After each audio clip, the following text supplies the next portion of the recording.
नमस्कार दोस्तों, welcome to सरकार स्टडी बेस्ड एजुकेशन। चलिए इस वीडियो में हम बात करने वाले हैं एक नए सब्जेक्ट जिसका नाम है programming with VB dot net या वीबी डॉट नेट प्रोग्रामिंग। इस प्रकार से कुछ भी सब्जेक्ट का नाम हो सकता है। इससे रिलेटेड हम इंपॉर्टेंट क्वेश्चन जानेंगे जो कि एग्जाम में आपके आने वाले हैं। आने वाले मतलब काफ़ी इंपॉर्टेंट है, इनको आपको कंप्लीट तैयार मतलब अच्छे से तैयार करना ही है। ठीक, इसके अलावा और जो अन्य होंगे उनको भी आपको एक बार पढ़ना है, पर इनको आप अच्छे से तैयार कर लीजिए। अब देखिए यहाँ पे आपका जो सब्जेक्ट है टोटल 5 यूनिट में डिवाइड है। टोटल कितने यूनिट में डिवाइड है? 5 यूनिट में। और ये सब्जेक्ट कहाँ कहाँ देखने को मिलता है आपको? ये सब्जेक्ट देखने को मिलता है आपको पीजीडीसीए में। पीजीडीसीए फर्स्ट सेम में देखने को मिलता है। उसके बाद आप बीसीए करते होंगे तो बीसीए में देखने को मिलता है, या फिर एमएससी करते होंगे, ठीक है, एमएससी सीएस, उसमें आपको देखने को मिलता है। तो सभी कोर्सेज के लिए ये जो प्रोग्रामिंग के मैं इंपॉर्टेंट क्वेश्चन बता रहा हूँ ये आपको काम आने वाले हैं। तो यहाँ आप देखिए जो पहला क्वेश्चन है, पहली यूनिट में आपको देखने को मिलता है वीबी डॉट नेट में आईडीई से आप क्या समझते हैं। आईडीई का मतलब होता है इंटीग्रेटेड डेवलपमेंट एनवायरनमेंट। इसका मतलब है जो आपको पूरा शुरुआत में जो विंडो दिखती है वीबी डॉट नेट की, उसके अंतर्गत आपको क्या क्या दिखते हैं? मीनू बार है, टूल बार है, इसके अलावा आप टूल बॉक्स देख सकते हैं, ठीक है। इसके साथ ही प्रॉपर्टीज़ विंडो, सॉल्यूशन एक्सप्लोरर, ये सारी चीज़ों को मिलाकर अगर ऑब्जेक्ट मिलाकर बोले तो उसको मिलाकर बोल देते हैं आईडीई, ठीक है। और डॉट नेट की विभिन्न विशेषताओं को समझाना, इसका मतलब मेन विंडो में जो कंटेंट उसको समझाना और डॉट नेट की विशेषताओं को। अब आपके दिमाग में क्वेश्चन आता होगा कि लिखना कितना है। जैसे मान लो यहाँ पे आपको 36 पेजेस मिलते हैं और 180 मिनट मिलते हैं, यानी 3 घंटे मिलते हैं। तो उसके लिए मैं आपको बता देता हूँ, आपको यूट्यूब में जाना है। यूट्यूब में जाकर देखिए मेरा एक चैनल है अरविंद टिप्स, जिसमें आप वीडियो देख रहे हैं वो वाला चैनल का नाम है सरकार स्टडी वेब्स एजुकेशन, ठीक है। पर आपको इस चैनल में भी जाना और इसको भी आपको सब्सक्राइब कर लेना है, ठीक है। और इसके वीडियो वाले सेक्शन में जाओगे तो यहाँ आप देख सकते हैं पेपर कैसे सॉल्व करिए, वीडियो आपको नजर आ रहा है यहाँ पर, ठीक है। इस वीडियो को आप ध्यान से देख लीजिए और अपने साथियों को भी इसको बता दीजिए। इसके अलावा इसमें मैंने सारी चीज़ें आपको बताया हूँ, कितने पेजेस में क्या लिखना है, कितने नंबर का क्वेश्चन आएगा तब कितना पेज लिखना है, कब कब जो है आपको मतलब एक प्रकार से कितने मिनट में डिवाइड करना, सारी चीज़ें वहाँ प्रोसीजर बता चुका हूँ मैं पेपर हल करने की। इसके अलावा आप जो है इसी में जाना आपको, किस में जिसमें आप वीडियो देख रहे हैं सरकार स्टडी वेब्स एजुकेशन, इसके प्लेलिस्ट वाले सेक्शन में जाना। और प्लेलिस्ट में जाने के बाद आप जाओगे थोड़ा आगे चल के, जैसे आप नीचे चलोगे तो नीचे चल के आपको मिलेगा PGDCA and DCA second semester. और अगर आप फर्स्ट सेमेस्टर में हो तो पीजीडीसीए डीसीए फर्स्ट सेमेस्टर। तो फर्स्ट सेमेस्टर का सारा मटेरियल इसके अंतर्गत मिल जाएगा कंप्लीट वीडियो के रूप में, और पीजीडीसीए और डीसीए सेकंड सेमेस्टर का कंप्लीट मटेरियल आपको इस वीडियो मतलब इस प्लेलिस्ट के अंतर्गत मिल जाएगा। अब इसके अंतर्गत आपको वीबी डॉट नेट जो प्रोग्रामिंग है वो कंप्लीट रूप से यहाँ मिलेगी। अगर आप अन्य कोर्स भी कर रहे हैं तो इसके अंतर्गत जाकर आप वीबी डॉट नेट को सर्च कर सकते हैं। अब आपको इतना नहीं करना है तो सीधे आप यूट्यूब में जाइए। यूट्यूब में जाने के बाद आपको यहाँ लिखना है वीबी डॉट नेट बाय अरविंद, यानी कि मेरे नाम से आपको सर्च कर लेना है वीबी डॉट नेट बाय अरविंद। तो देखिए सबसे शुरुआत में visual studio VB dot net programming for beginners इस नाम से आ रही। लगभग 33 इसमें वीडियो मिलेंगे पार्ट वाइज। और अगर पार्ट वाइज नहीं देखना तो ये जो है आपका कंप्लीट वीडियो देखने को मिल रहा है वीबी डॉट नेट प्रोग्रामिंग जो है प्रोजेक्ट के साथ में सीखे। तो ये कंप्लीट आपको 8-9 घंटे में कंप्लीट देखने को मिलेगा। एक और वीडियो इसके पहले बनाया था मैंने, हालांकि ये भी आप देख सकते हैं, देखिए काफ़ी ज़्यादा लोगों ने देखा है, इसको भी देख सकते हैं। दोनों में से आपकी जो इच्छा है वो आप देख सकते हैं। तो मैंने बताया तैयारी कैसे करना है। अब हम कुछ क्वेश्चन की बात कर लेते हैं जो कि आपको तैयार करना। तो पहला क्वेश्चन मैंने बताया वीबी डॉट नेट में आईडीई को आपको समझाना है। उसके अलावा डॉट नेट जो है उसकी विशेषताओं यानी फीचर्स को समझाना। फिर एक इंपॉर्टेंट चीज़ होती है डॉट नेट फ्रेमवर्क के अंतर्गत जिसका नाम है CLR। CLR मतलब होता है कॉमन लैंग्वेज रन टाइम, यानी कि जो रन टाइम पे सभी जो डेटा टाइप है, एक प्रकार से हम बोलें सभी लैंग्वेज, मान लो हम डॉट नेट का उपयोग कर रहे हैं, ठीक है। डॉट नेट आपने पढ़ा होगा, आप डॉट नेट जब पढ़े होंगे सारी चीज़ आपको पता होगी। तो डॉट नेट के अंतर्गत हम मल्टीपल लैंग्वेज यानी कि 47 या 50 के आसपास हम लैंग्वेज का उपयोग करते हैं। सब में जो कोड है अलग अलग, यानी कि सब में जो कोड है अलग अलग सोर्स कोड होता है और सबके लिए अलग से कंपाइलर लगेगा। तो अलग से कंपाइलर ना रखे, यहाँ पे कंपाइलर होता है जस्ट इन टाइम कंपाइलर, उसके माध्यम से क्या करते हैं उसको कॉमन कोड में कन्वर्ट कर देते हैं। कॉमन कोड मतलब देखिए कॉमन लैंग्वेज। और इसी के समय ये जो है सारा इन्वायरमेंट प्रोवाइड करता है जब हमारा कोड रन हो रहा होता है। और कोड का नाम होता है MSIL। MSIL मतलब माइक्रोसॉफ्ट इंटरमीडिएट लैंग्वेज, ठीक है। सारी चीज़ें आपको डॉट नेट वाले वीडियो में देखने को मिलेगी, आप देख लीजिए ध्यान से। और CLR की पूरी कार्यविधि आपको समझाना है, यानी कि कब सोर्स कोड से कंपाइलर के माध्यम से क्या बदलता है MSIL में, MSIL से जब वो JIT लगता है तो ऑब्जेक्ट कोड में बदलता है, फिर एग्जीक्यूटिव कोड में बदलता है, लाइब्रेरी लोड होती है, सभी चीज़ें वहाँ पे आपको विस्तार से बताई गई है, तो इसको आप समझ लीजिए। फिर ऑब्जेक्ट ओरिएंटेड प्रोग्रामिंग क्या है? ऑब्जेक्ट ओरिएंटेड प्रोग्रामिंग जिसे हम शॉर्ट में UPS बोलते हैं, ऑब्जेक्ट ओरिएंटेड प्रोग्रामिंग, यानी कि क्लास और ऑब्जेक्ट के जो मेथड है उसके अनुसार काम होता है यहाँ पे, इसकी विशेषताओं को आपको बताना है। .NET फ्रेमवर्क से आप क्या समझते हैं? .NET फ्रेमवर्क क्या है? एक प्रकार का इंफ्रास्ट्रक्चर है या स्ट्रक्चर है जिसके अंतर्गत ये सांचा हम बोल सकते हैं, जिसके अंतर्गत विभिन्न प्रकार की लैंग्वेज आकर डेवलपमेंट का मतलब लैंग्वेज का यूज़ करके हम डेवलपमेंट का काम कर सकते हैं। इसकी विशेषता और इसके आर्किटेक्चर को बताना है, यानी कौन कौन सी लैंग्वेज यहाँ काम करती है, किस प्रकार यहाँ कंपाइलर और जो जस्ट इन टाइम कंपाइलर वो यूज़ होता है, फॉर्म यूज़ होते हैं, कंट्रोल्स यूज़ होते हैं, सब पूरा आर्किटेक्चर इसके अंतर्गत देखने को मिलेगा। उसके बाद नेक्स्ट क्वेश्चन देखिए, यहाँ पे आपको बताना है, देखिए टर्म्स समझाना है, प्राइवेट और प्रोटेक्टेड, ये क्या है? ये इनको बोलते हैं एक्सेस स्पेसिफायर। क्या बोला जाता है? Access specifier. एक्सेस स्पेसिफायर क्यों बोला जाता है? मान लो आप जो है क्लास का उपयोग करते हैं, क्लास का उपयोग करते हैं और उसके पहले आपने वेरिएबल का उपयोग करे, तो वेरिएबल भी दो प्रकार के बनते हैं, एक तो बनता है पब्लिक और एक बनता है प्राइवेट।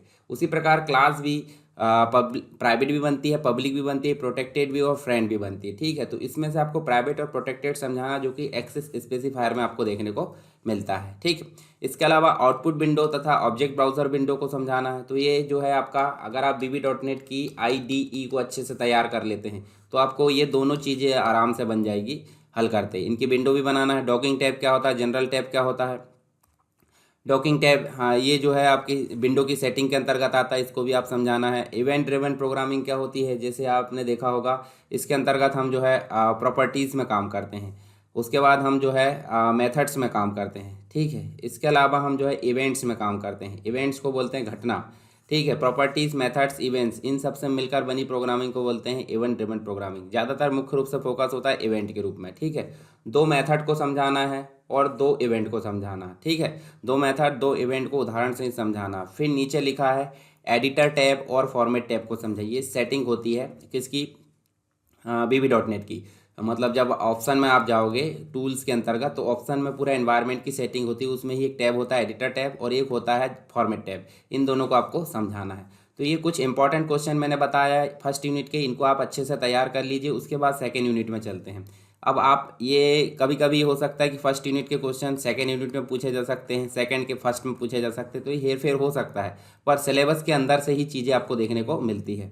नेक्स्ट है VB.NET फ्रेमवर्क से क्या मतलब है, तो ये देखिए फर्स्ट में भी पूछा था, सेकंड में भी हम देख सकते हैं, यहाँ पे भी पूछ सकता है, तो आपको एक तैयार कर लेना है। उसके बाद IDE हमने ऑलरेडी देख ली। अब VB.NEट में एरे को समझाना है। एरे क्या होती है, एरे कंप्लीट रूप से आपको समझाना है, मतलब पढ़ लेना है, उसके प्रकार को पढ़ लेना है, प्रकार जितने भी होते हैं तो एग्जाम्पल्स हैं तो उसके प्रकार को आपको पढ़ लेना है। उसके बाद एरे वाला क्वेश्चन हमने देख लिए। साथ ही हम नेक्स्ट जो क्वेश्चन इंपॉर्टेंट हो जाता है हमारे लिए, देखिए डाटा टाइप पूछा, डाटा टाइप के प्रकार में प्रिमिटिव डाटा टाइप। ठीक है, तो डाटा टाइप आपको पढ़ लेना है, डाटा टाइप कंप्लीट रूप से पढ़ लेना है, उसके प्रकार पढ़ लेना है एग्जाम्पल सहित। VB.NEट में कंट्रोल स्ट्रक्चर, इसका मतलब होता है जैसे आपने देखा होगा कंट्रोल स्टेटमेंट। कंट्रोल स्ट्रक्चर मतलब होता है कंट्रोल स्टेटमेंट, जैसे कि हम बात करें इफ़ की, इफ़ के बाद है एल्स इफ है, नेस्टेड इफ है, एल्स इफ लैडर स्टेटमेंट है, या फिर लूपिंग स्टेटमेंट है। ठीक है, लूपिंग स्टेटमेंट, इन सभी को मिलाकर यहाँ कंट्रोल स्ट्रक्चर को आपको समझाना है। प्रोग्राम कोड का उपयोग करते हुए control flow statement, conditional statement, देखिए वही क्वेश्चन अलग अलग प्रकार से पूछा जा सकता है। फंक्शन क्या होता है, सब रूटीन्स क्या होती है, इनको आपको समझाना है, सेकेंड यूनिट में देखने को मिलता है।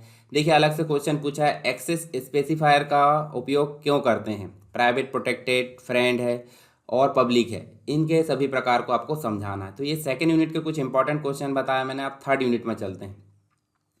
थर्ड में आप देखोगे तो VB.NEट की 3 घटनाओं। अब घटना से मतलब क्या होता है, घटना से मतलब होता है इवेंट, घटना से मतलब क्या होता है इवेंट, इवेंट को समझाना। जैसे कि माउस से रिलेटेड इवेंट होते हैं, कुछ होते हैं कीबोर्ड से रिलेटेड, कुछ क्या होते हैं कीबोर्ड से रिलेटेड इवेंट होते हैं, तो इनको आपको समझाना हो। और देखिए फॉर्म में फॉर्म पर प्रदर्शित कर सकते हैं, इनको समझाना एग्जाम्पल सहित। ठीक, इसके बाद पूछा डायलॉग बॉक्स कंट्रोल। देखिए डायलॉग बॉक्स कंट्रोल आपने देखा होगा, open file dialog box control होता है, उसके बाद फॉन्ट डायलॉग बॉक्स होता है, प्रिंट डायलॉग बॉक्स होता है, कलर डायलॉग बॉक्स होता है। तो ये सभी डायलॉग बॉक्स को आपको एक साथ पूरा पढ़ लेना है। डायलॉग बॉक्स से किसी भी प्रकार से क्वेश्चन आ सकते हैं, जैसे सेपरेट भी पूछा जा सकते हैं, फॉन्ट, कलर या प्रिंट को समझाइए, या फिर सभी डायलॉग बॉक्स को एग्जाम्पल से समझाइए।